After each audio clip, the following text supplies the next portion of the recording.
உருளைக்கிழங்கு எடுத்து வறுத்துக்கலாம். அது காஞ்சோடனே எண்ணெய் காஞ்சோடனே கடுகு போட்டுக்கோங்க.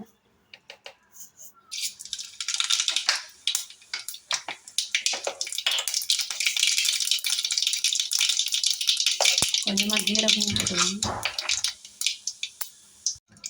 கருவேப்பிலை போட்டு உருளைக்கிழங்கு போட்டுக்கணும். மிக்ஸ் பண்ணிக்கணும். நல்லா ஃப்ரை ஆகிடும்.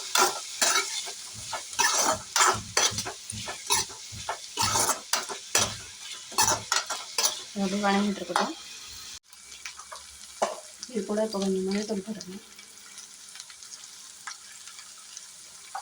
நல்லா மிக்ஸ் பண்ணிக்கணும்.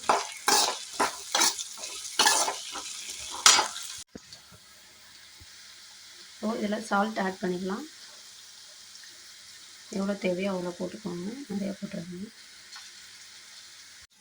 இது கூட கொஞ்சம் மிளகாய் போட்டுக்கோங்க. மிளகாத்தூள் சாம்பார் மிளகாத்தூள் தான், குழம்புக்கெலாம் யூஸ் பண்ணுவோம். அந்த மிளகாத்தூளை போட்டு நல்லா மிக்ஸ் பண்ணி விட்டுருங்க.